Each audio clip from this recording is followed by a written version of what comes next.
আমি হরিপদ চৌধুরী সহকারী শিক্ষক, কুমিল্লা মডার্ন হাই স্কুল। এই করোনাকালীন সময়ে আশা করি তোমরা সবাই ভালো আছো এবং ভালো থাকো, এই এক কামনা করে আজকে আমরা ষষ্ঠ শ্রেণীর অষ্টম অধ্যায়ের হিন্দু ধর্ম ও নৈতিক মূল্যবোধ নিয়ে আমরা আজকে আলোচনা করব। হিন্দু ধর্ম ও নৈতিক মূল্যবোধ নিয়ে আজকে আলোচনা করব। এই অধ্যায়ের মধ্যে আমরা কি কি আজকে আলোচনা করব, আমি সবগুলি তোমাকে বলছি। এই অধ্যায়ে আমরা কি কি আলোচনা করব: ধর্ম ও নৈতিক ধারণা, নৈতিক মূল্যবোধ গঠনে হিন্দু ধর্মের গুরুত্ব, হিন্দু ধর্মের কতিপয় মূল্যবোধ, জীব সেবা, দয়া, ভক্তি বা শ্রদ্ধা, কর্তব্যনিষ্ঠা, ভ্রাতৃপ্রেম সম্পর্কে এবং পারিবারিক ও সামাজিক জীবনে এইসব নৈতিক মূল্যবোধ গঠনের উপায়, এবং ধূমপান যে একটা অনৈতিক কাজ বা এই অনৈতিক কাজের প্রকার, তাও নিয়ে এই অধ্যায়ে আমরা আলোচনা করব। তাই বিশ্বকবি রবীন্দ্রনাথ ঠাকুর বলেছেন যে আমরা তার ভাষায় বলতে পারি, জগতে জগতে দরিদ্র রূপে ফিরিয়া দয়া তরে, গৃহহীনে গৃহ দিলে আমি থাকি ঘরে। মোট কথা, দয়া প্রবৃত্তির দ্বারা আমাদের মন কোমল ও সহানুভূতিশীল হয়। দয়ার দ্বারা সমাজের মঙ্গল হয়। শ্রীকৃষ্ণ, শ্রী চৈতন্য, রাজা হরিশ্চন্দ্র, মহাবীর কর্ণ ইত্যাদি দয়ার বহু দৃষ্টান্ত স্থাপন করেছেন। এখন আমরা, তোমরা একটু বইটা যদি একটু খোলো, আমাদের বইটা একটু খুললে তোমরা পাবে আমরা ধর্ম ও নৈতিকতার ধারণা। এখন দেখো, ধর্ম এবং নৈতিকতার ধারণা।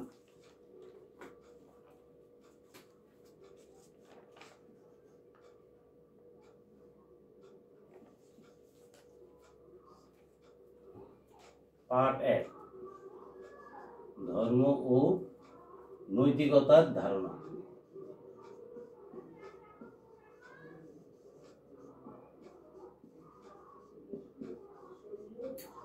তাহলে ধর্ম ও নৈতিকতার ধারণা, আমরা জানি যে যা ধারণ করে তাকে ধর্ম বলে, যা ধারণ করে তাকে কি বলে? ধর্ম বলে। মানুষ, পশু পাখি, গাছপালা, সমুদ্র, নদী, পাহাড়, পর্বত, মরুভূমি সবকিছু ধর্ম ধারণ করে আছে। আবার ধর্ম শব্দটির একটি অর্থ ন্যায় বিচার ও জীবনচারণের চরণের বিধিবিধান। আমাদের ধর্ম মেনে চলতে হবে, এই কথার অর্থ হলো আমাকে জীবনচরণের ক্ষেত্রে বিধিবিধান মেনে চলতে হবে, ন্যায় বিচার করতে হবে। অন্যদিকে ধর্ম হলো কোনো জীব বা বস্তুর গুণ বা বিশেষ বৈশিষ্ট্য, যেমন আগুনের ধর্ম কি দহন করা। মানুষের নিজস্ব ধর্ম রয়েছে, তার নাম মনুষ্যত্ব বা মানবতা। এছাড়া যা থেকে মোহ লাভ, মুখ্য লাভ হয়, তার নামও ধর্ম।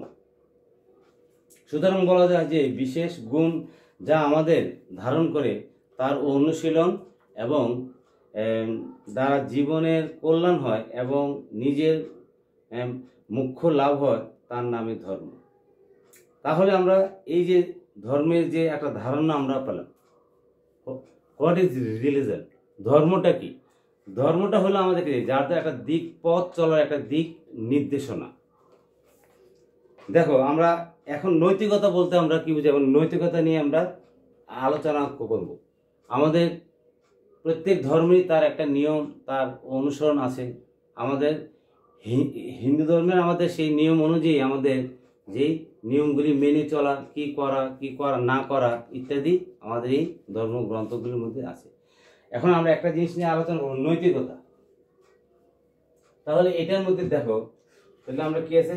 নৈতিকতা।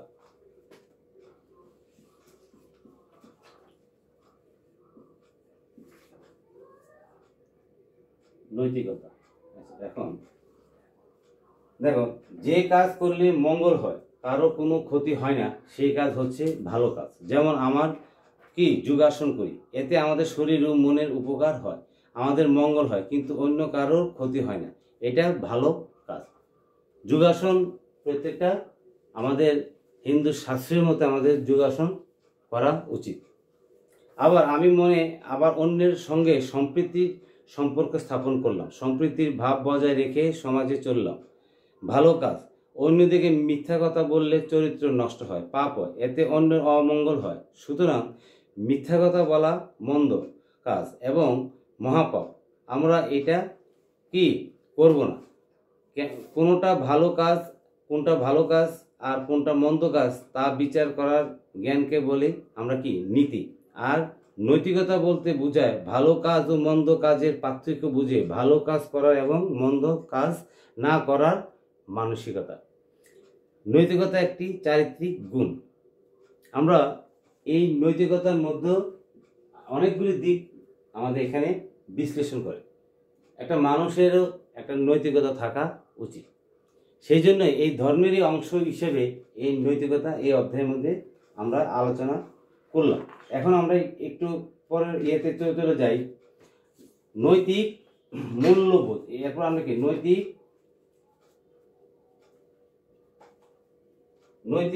মূল্যবোধ, এটা আমরা দেখো তাহলে নৈতিক মূল্যবোধ।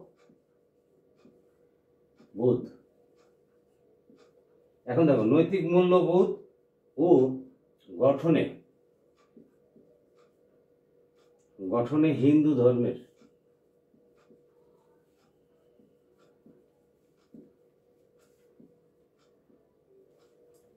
ধর্মের গুরুত্ব মোস্ট ইম্পর্টেন্ট একটা আমাদের। দেখো নৈতিক মূল্যবোধ গঠনের ধর্মের অত্যন্ত গুরুত্ব রয়েছে। দেখো তাহলে গঠনে আমাদের ধর্মের গুরুত্বটা তোমরা একটু বইটা নিলে একটু বুঝবে। বইটার পাশে রাখো হাতে সবাই। নৈতিক মূল্যবোধ গঠনের ধর্মের অত্যন্ত গুরুত্ব রয়েছে। ধর্ম সত্য ও ন্যায়ের কথা বলে। ধর্ম কি? সত্য এবং ন্যায়ের কথা বলে, মানুষের মঙ্গলের কথা বলে। নৈতিক মূল্যবোধ সেই কথা বলে। হিন্দু ধর্মের শিক্ষায় উপদেশ ও অনুশাসনে নৈতিক মূল্যবোধের প্রতি গুরুত্ব দেওয়া হয়েছে। এখানে বলা হয়েছে ঈশ্বর আত্মারূপে জীবের মধ্যে অবস্থান করেন।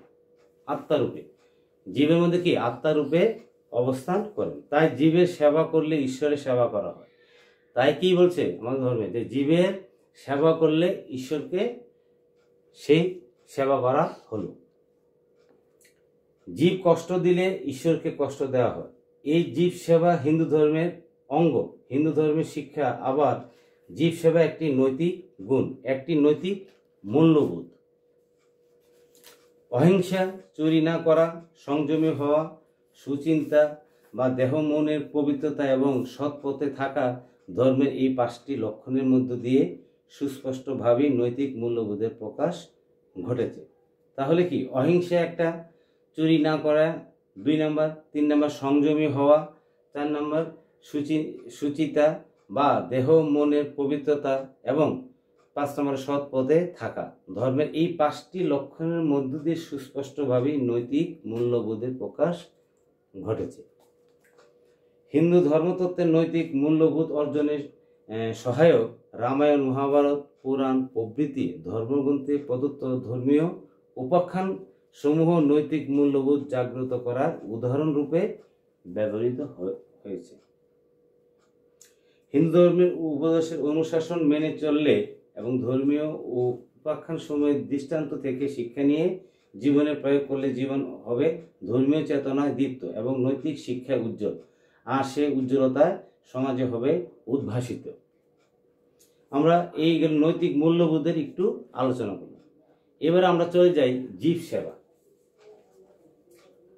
পার্ট 3 আমরা চলে যাই জীব সেবা।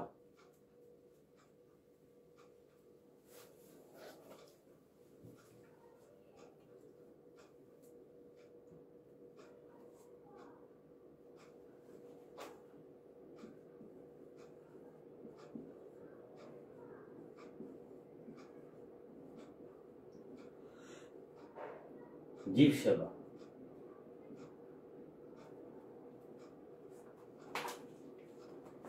একটু দেখো, আমরা কিছু কাজ করি নিজের মঙ্গলের জন্য বা নিজের আনন্দের জন্য। আমরা কি করি? কিছু কাজ করি নিজের মঙ্গলের জন্য, নিজের আনন্দের জন্য আমরা কিছু কাজ করে থাকি। আবার আমরা এমন কিছু কাজ করি যাতে অন্যের মঙ্গল হয়, অন্যের আনন্দ হয়। অন্যের মঙ্গল বা অন্যের আনন্দের জন্য যে কাজ করা হয় তার নাম সেবা। সেবা নানাভাবে করা যায়। কেউ অসুস্থ হয়ে পড়লেও সেবা করা যায়। আমরা তার কি, যেমন কেউ অসুস্থ হয়ে এলে পড়লো, আমরা তার কি শুশ্রূষা করলাম, তাকে তাকে নার্সিং করলাম। আমরা একে বলতে পারি রোগীর সেবা।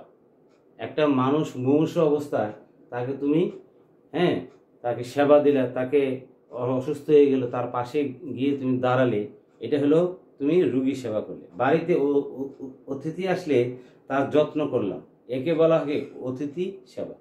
তোমাদের বাড়িতে, আমাদের বাড়িতে অতিথি আসলে কি আমরা অতিথি আপ্যায়ন করে থাকি, অতিথি সেবা করে থাকি। সেবার একটি অর্থ উপাসনা করা, তাকে বলে ঠাকুর সেবা। যেমন কি বলে, একে বলা হয় অতিথি সেবা। সেবার একটি অর্থ উপাসনা করা। সেবারও কিন্তু একটা অংশ হলো কি উপাসনা করা, তাকে বলে ঠাকুর সেবা। যেমন আমাদের বাড়িতে প্রত্যেকের বাড়িতে আমাদের সিংহাসন আছে, আমরা পূজা অর্চনা করি প্রতিদিন নিত্য, সেটা আমরা ঠাকুর সেবা বলে থাকি। বাড়িতে গুরুজন কেউ এলে মা বলেন সেবা দে। এখানে সেবা মানে প্রণাম করা, সবা শ্রদ্ধা জানানো। কেউ না খেয়ে আছে, তাকে খেতে দেওয়াকেও বলা হয় সেবা। আমরা যে আহার গ্রহণ করি তাকেও বলা হয় সেবা। জীবের মঙ্গলের জন্য আমরা যে কাজ করি তার নাম জীব সেবা। সমাজে মঙ্গল হয় এমন কাজকে বলা হয় সমাজ সেবা। আবার হিন্দু ধর্মতত্ত্বে এই সেবা কথাটি খুবই গভীর অর্থে ব্যবহার করা হয়েছে। হিন্দু ধর্মের একটি বিশ্বাস এই যে ঈশ্বর আত্মা রূপে জীবের মধ্যে অবস্থান করছে। তাই আমরা যে খাদ্য গ্রহণ করি তার দ্বারা আমাদের ভেতরে আত্মা রূপে যে ঈশ্বর বাস করেন তার সেবা করি। জীব সেবার মধ্য দিয়ে ঈশ্বরের সেবা করা হয়ে যায়। জীব সেবা যেমন ধর্মের দিক থেকে আচরণীয়, তেমনটি নৈতিকতার দিক থেকেও পালনীয় গুণ। আমরা ধর্মীয় উপাখ্যান থেকে জেনেছি, পুরাকালে কি আমাদের রন্তির দেব অযাচক ব্রত পালনের সময় কি 48 দিন অভুক্ত থাকার পর খাদ্য পেয়েছিলেন, কিন্তু নিজে অভুক্ত থেকে ক্ষুধার্তদের সেবা করছিলেন। কেবল এই উপাখ্যানই নয়, হিন্দু ধর্মের গ্রন্থ সেবা, জীব সেবার এমন অনেক দৃষ্টান্ত রয়েছে। এবার আমরা চলে যাই, আমরা এবার সেবার নিয়ে একটু আলোচনা করলাম, এবার আমরা চলে যাই দয়া।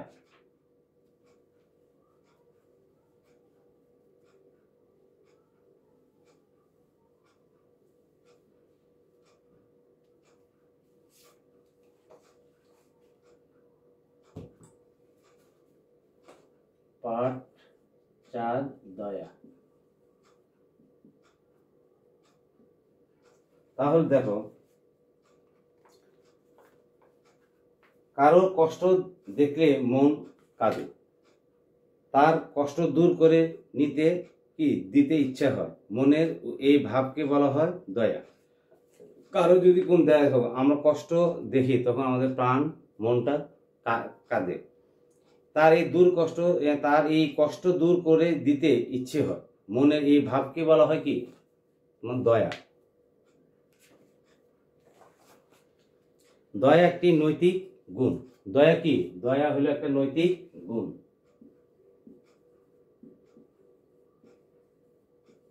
দয়া একটি নৈতিক গুণ। তাহলে দয়া একটি নৈতিক গুণ। যদি আমাদের দেখো, যদি দয়া একটি নৈতিক গুণ, সমাজের এই জন্য একটি প্রয়োজনীয় প্রবৃত্তি হচ্ছে দয়া। দয়া করা হয় কাকে? যে ক্ষুধায় কষ্ট পাচ্ছে তাকে খাদ্য দিয়ে আমরা দয়া করি। আমরা জানি জীবের মধ্যে আত্মারূপে ঈশ্বর অবস্থান করেন, তাই জীবকে দয়া করলে, জীবের দুঃখ দূর করলে ঈশ্বর সন্তুষ্ট হন। ঈশ্বর নিজের দরিদ্র রূপে ঘুরে বেড়ান দয়া পাবেন বলে। বিশ্বকবি রবীন্দ্রনাথ ঠাকুরের ভাষায় আমরা বলতে পারি, জগতে দরিদ্র রূপে ফিরিয়া দয়া তরে, গৃহহীনে গৃহ দিলে আমি থাকি ঘরে। শ্রী চৈতন্য মহাপ্রভু দয়াকে অত্যন্ত গুরুত্বপূর্ণ বিবেচনা করেছেন। কে করেছেন? শ্রী চৈতন্য মহাপ্রভু কি বলেছেন? যে তিনি বলেছেন যে শ্রী চৈতন্য মহাপ্রভু দয়াকে অত্যন্ত গুরুত্বপূর্ণ বিবেচনা করেছেন। ভগবানের নামে রুচি, জীবের প্রতি দয়া এবং বৈষ্ণব রূপে মানুষের সেবা করাকে তিনি সনাতন ধর্ম অর্থাৎ হিন্দু ধর্মের প্রধান বৈশিষ্ট্য বলে উল্লেখ করেছেন। এই বিষয়ে তার শিক্ষা হচ্ছে, নামে রুচি, জীবে দয়া, বৈষ্ণব সেবন, ইহা হইতে ধর্ম আর নাহি সনাতন। মোট কথা, দয়ার প্রবৃত্তির দ্বারা আমাদের মন কোমল ও সহানুভূতিশীল হয়। দয়ার দ্বারা সমাজের মঙ্গল হয়। শ্রীকৃষ্ণ চৈতন্য, রাজা হরিশ্চন্দ্র, মহাবীর কর্ণ প্রমুখ দয়ার বহু দৃষ্টান্ত স্থাপন করেছেন। আমরা এখন এর পরবর্তী ভক্তি বা শ্রদ্ধা নিয়ে একটু আলোচনা করব। পাঠচার ভক্তি এবং শ্রদ্ধা, পাঠচার ভক্তি এবং শ্রদ্ধা নিয়ে একটু আলোচনা করব এখন।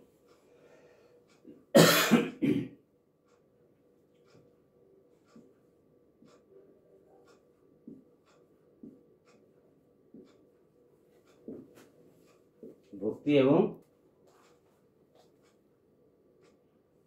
পাঠ 5 আমাদের আছে ভক্তি ও শ্রদ্ধা। এখন ভক্তি এবং শ্রদ্ধা কি? একটা মানুষকে ভক্তি এবং শ্রদ্ধা তার মনের থেকে আসতে হয়, তার অন্তরে থেকে আসতে হয়। ভক্তি বা শ্রদ্ধা একটি নৈতিক গুণ এবং তার ধর্মের একটি অঙ্গ। আমরা মা বাবাকে শ্রদ্ধা করি। কাকে? মা বাবাকে এবং আমাদের শিক্ষকদেরকে শ্রদ্ধা করি। যারা আমাদের গুণীজন বড়, তাদেরকে আমরা শ্রদ্ধা করি। আর গুরুজনেরা আমাদেরকে কি করেন? স্নেহ করেন। তাহলে দেখা যাচ্ছে বড়দের প্রতি ছোটদের যে শিষ্টাচার, তাকে বলে শ্রদ্ধা। ছোটদের প্রতি বড়দের যে মমতা, ভালোবাসা, আচরণ, তার নাম হলো স্নেহ। শ্রদ্ধা ও ভক্তি সমর্থক, তবে ব্যবহারের ক্ষেত্রে একটু পার্থক্য আছে। ভক্তি হচ্ছে ভক্তির পাত্রের প্রতি চরম অনুরাগ। শ্রদ্ধা যখন গভীর হয় তখন তাকে বলে ভক্তি। আমরা ঈশ্বরকে ভক্তি করি কারণ তিনি আমাদের সৃষ্টি করেছেন, তিনি আমাদের পালন করেছেন, তিনি নানাভাবে আমাদের মঙ্গল করেন। ঈশ্বরের প্রতি ভক্তি দুভাবে প্রকাশ করা যায়। এক, সরাসরি ঈশ্বরের নাম জপ, নাম কীর্তন ইত্যাদির মাধ্যমে। 2, আমাদের মা বাবা, শিক্ষক সহ গুরুজনদের ভক্তি করার মধ্য দিয়ে ঈশ্বরের প্রতি ভক্তির প্রকাশ ঘটে। এখন যদি আমরা একটু পরবর্তী কর্তব্য নিষ্ঠা 6, আমরা যদি একটু কর্তব্য নিষ্ঠাটা নিয়ে আলোচনা করি। পাঠ 6 কর্তব্য নিষ্ঠা। পাঠ 6 আমাদের কি? কর্তব্য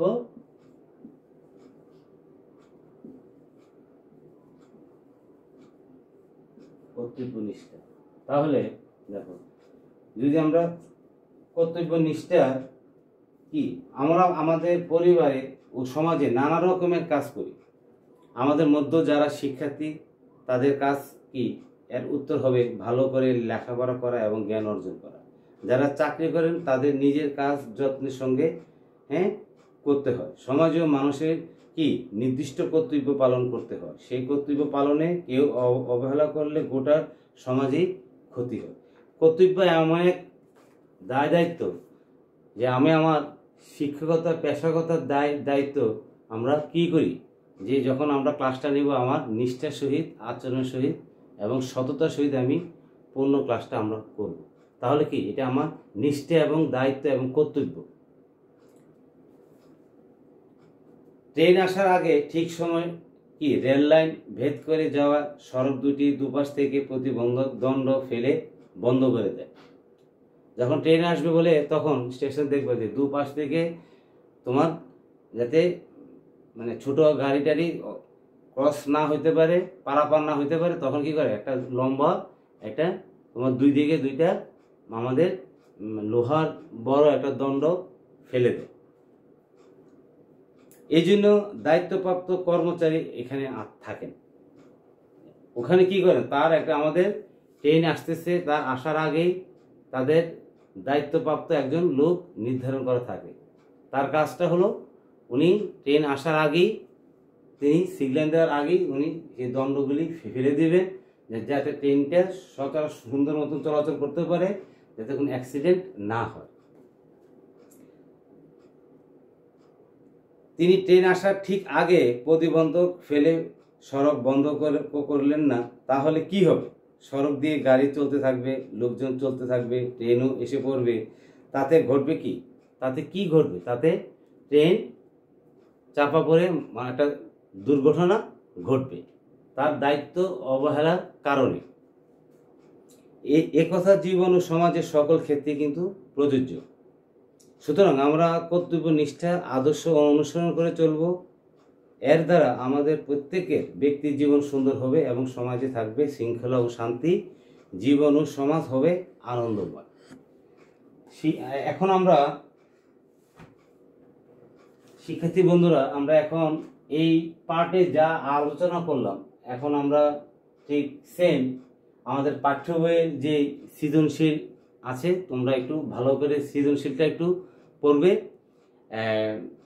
সৃজনশীলের আমাদের 10 নম্বর জ্ঞানমূলক, অনুধাবন, প্রয়োগ, উচ্চতর দক্ষতা। তবে মনে রাখতে হবে যে আমাদের যখনই তোমরা অনুচ্ছেদটা ভালো করে পড়তে হবে। আমাদের অনুচ্ছেদ অনুযায়ী কিন্তু সৃজনশীল কি করবে, অনুচ্ছেদ অনুযায়ী কিন্তু তোমাকে লিখতে হবে।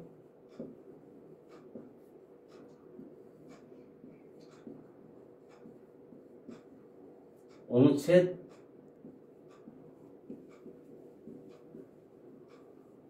অনুযায়ী উত্তর করতে হবে।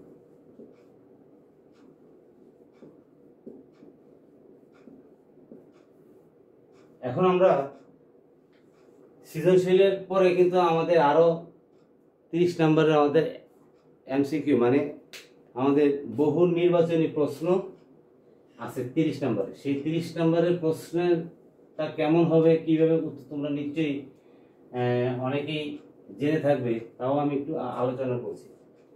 এখন আগে প্রশ্নগুলো আমি একটু পড়ি। আমি তোমাদের জন্য কিছু প্রশ্ন তৈরি করে এনেছি, তোমরা একটু মনোযোগ সহকারে এগুলি প্রশ্নগুলি শুনবে, খাতায় লিখবে। প্রথম প্রশ্নটা হলো বহু নির্বাচনী মানুষের, আমি আগে প্রশ্নগুলি আগে তোমাদের জন্য আমি ইম্পর্টেন্ট থেকে কিছু প্রশ্ন আমি বানিয়ে নিয়ে আসছি বই থেকে, এই অধ্যায় থেকে, তোমরা এগুলি একটু লিখবে। মানুষের ধর্মের বা মনুষ্যত্বের কয়টি বিশেষ লক্ষণ রয়েছে? 2 নম্বর, শ্রদ্ধা যখন গভীর হয় তখন তাকে কি বলে? 3 নম্বর, নৈতিকতা বলতে কি বোঝায়? ভালো কাজের উদাহরণ কোনটি? সম্প্রীতি বলতে কি বোঝায়? ধর্ম কিসের কথা বলে?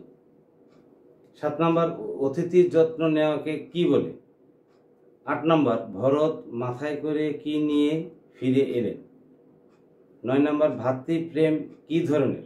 10, কয়টি গুণের মধ্যে ধর্মের স্বরূপ প্রকাশ পায়?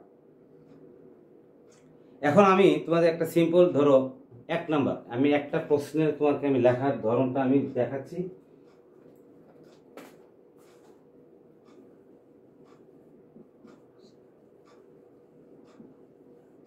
বহু নির্বাচন 1 নম্বর প্রশ্নটা ধরো,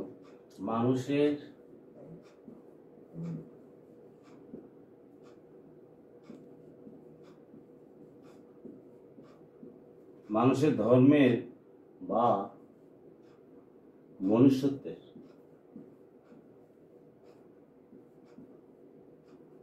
মনুষ্যত্বের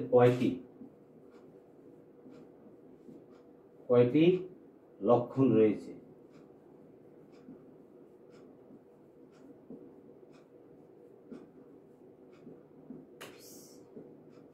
এই হলো প্রশ্নটা। এখন তোমার অপশন দেওয়া থাকবে 4টা। ধরো ক হলে ধরো তোমার 2টি, খ ধরো তোমার 3টি, গ ধরো 4টি,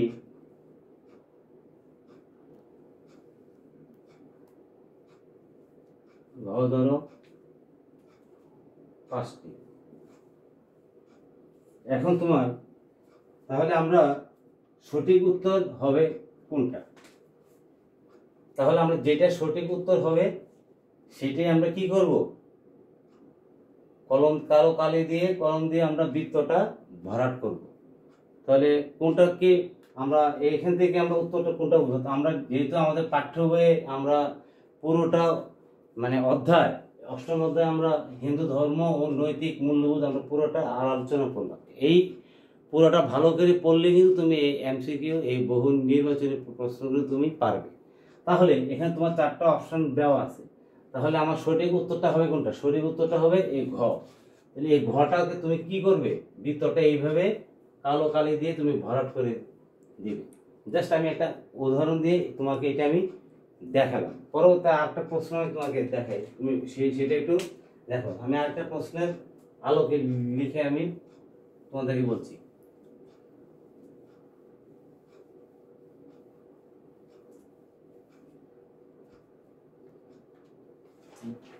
দুই নাম্বার প্রশ্ন, দুই নাম্বারটা হলো, ধরো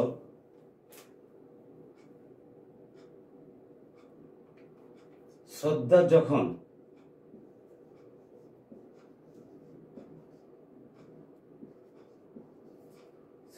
যখন গভীর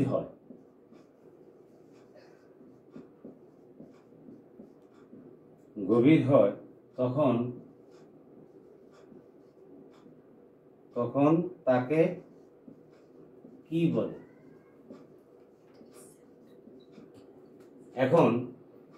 এখন ধরো, তাহলে আমি ক অপশনে দিলাম, মনে করো 1 নম্বরে দিলাম ক স্নেহ, খতে দিলাম দয়া, গতে দিলাম ভক্তি, ঘতে দিলাম শিষ্টাচার।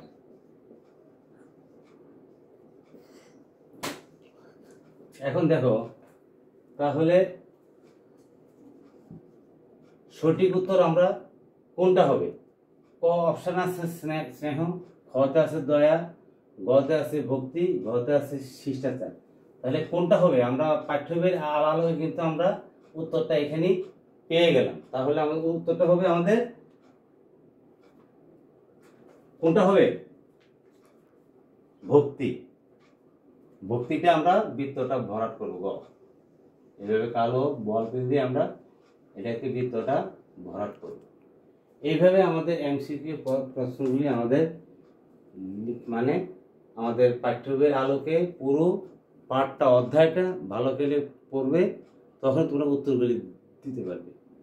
তো আজকে শিক্ষার্থী বন্ধুরা, আমি তোমাদেরকে আবারও এই শুভেচ্ছা জানিয়ে এই অষ্টম অধ্যায়ে আমি হিন্দু ধর্ম নৈতিক মূল্যবোধ এই চ্যাপ্টারটি নিয়ে, অধ্যায়টি নিয়ে আমি আলোচনা করলাম।